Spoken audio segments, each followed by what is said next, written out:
So, Christian, we're back. So far through 7 matches, VT is up 24-0, and we're about to jump to 125. Literally the craziest way we've seen in the last 10 years. Cooper Flynn, who was in Olympic red shirt, comes out.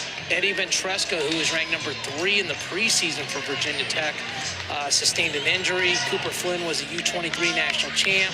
Came back and beat Nick Provo. He's also beat Noah Certain in overtime. I was there for that match.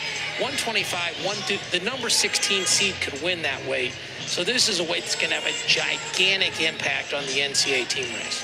Yeah, and Cooper Flynn, I mean, they knew the roster battle they had on their hands coming into last year with the 2 freshmen, Cooper Flynn and Eddie Ventresca. Cooper Flynn was, those guys were both top 5 in the country, and they've probably made each other substantially better in the room. I'm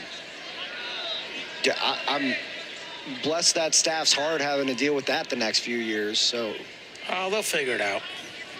I mean, it's good problems, right? Those are first world problems.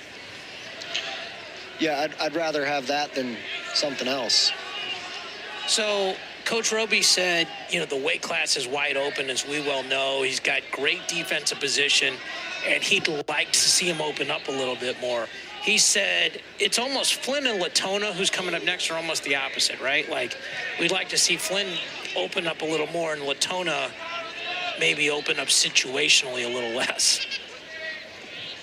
Yeah, and Flynn just positionally so go good. Behind here. A great job, just short offense, snap, go. Montaperto, really good high school career. Only had 1 loss, 4-time high school state champion in North Carolina out of the Charlotte area. Cooper Flynn from Tennessee, but went to the McDonough School in Maryland. And I have to say, my favorite McDonough School alumni, Jack Clark. Shout out Jersey Jack. Y'all know that Jersey name. Jack. Let's go with Jersey Jack.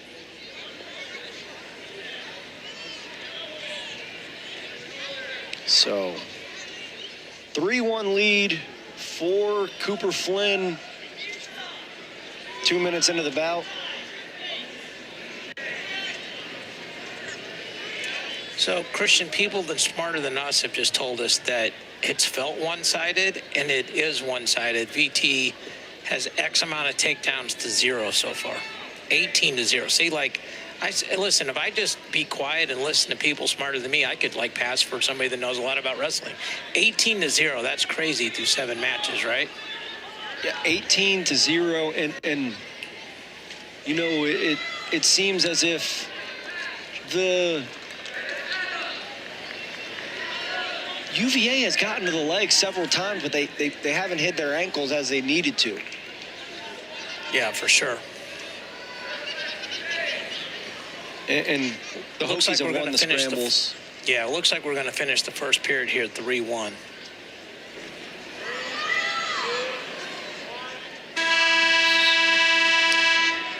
Nothing But Net tomorrow night at 10 Eastern after our men's basketball doubleheader. The Nothing But Net crew will break down the day in the ACC with highlights and analysis from every men's game and look ahead to the best matchups on the schedule in the coming week. That's coverage you can only find in one place, right here on ACC Network and the ESPN app. Flynn picked down here while I was reading. Christian, is that correct?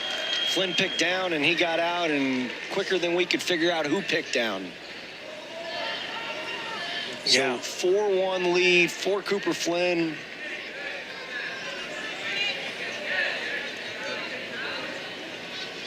Riding time still not a factor, and he got out so fast that riding time, he didn't have a second to switch. And it's so funny. I know my wife always jokes, and she loves the transition from heavyweight to 125. Just seeing the difference of the way these guys move. And I'll tell you this, Christian, we ran the Hall of Fame duels, and it started at 175, and it rotates every round. When you see 285 to 106, that is stark. Oh, it's hilarious. It's hilarious. Just and especially in high school, the way high school heavyweights move compared to high school 106 pounders, and you had some hammers there. So those little 106 high school pounders are quicker than lightning. And the heavyweights move well. To be fair, we had 13 of the top 33 teams in the country. So shout out to all those teams that came and scrapped it out. So like Montaperto needs to drive off his right hand, start to build up a little bit. Flynn's trying to get height. Oh, what are they calling here? Stalemate or a little quick. PD? Flynn just got up and he had this little look on his face, like, you kidding me? He was like, the look of thorough disgust, as my dad would say. He's like, thoroughly disgust with this call. The audacity of this referee to stop me from scoring. It's bad enough I got to beat 2 guys now. So 30 seconds left in the second period, and Montaperto's hanging, right? But he hasn't been able to generate his offense. He hasn't been able to get to a leg, and he's hanging around, but, like, he's not dangerous, right? It's kind of, been like that 149 situation where, Henson was getting to the attacks. Rogie was, making it interesting by keeping it close, but he didn't really actually generate offense. So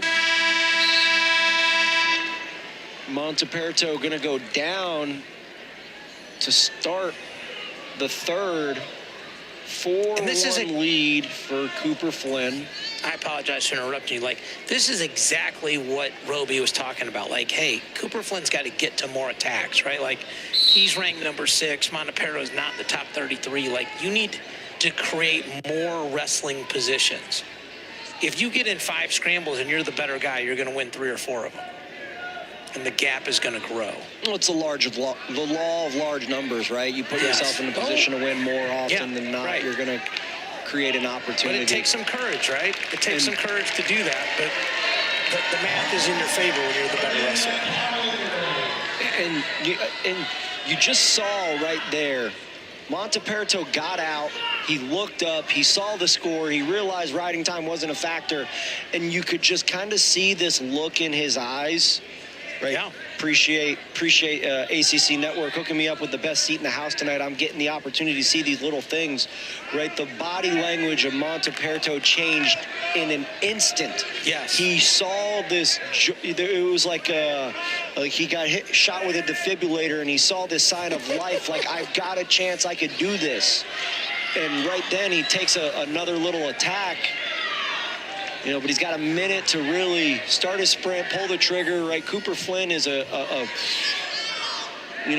quick little devil, and if you give him a chance to scramble, he will. This is the problem, though, right? Like, you wanted Flynn to open up for 6 minutes and 6 minutes and 15 seconds. Now you want him to shut down, and he's kind of shut down pretty much besides the one takedown, and he didn't need to. And, I don't think Montaperto's going to even touch the legs, but if he did and snuck one, it's like, man, and listen, if he took him down, this would be just 20 seconds. You should try something this year. No, 125 this year, if Montaperto pinned him, we wouldn't be shocked, right? Well, you got to go for it. Like Volk lost last night to Tanner Jordan. Just crazy stuff just keeps happening.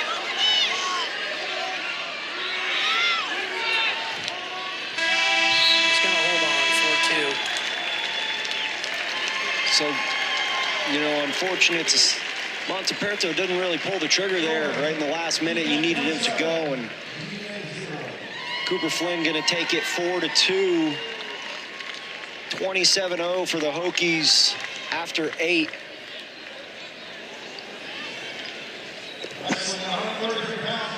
Two matches here to go. Got 2 matches to go here. CO, do you think UVA gets one of these?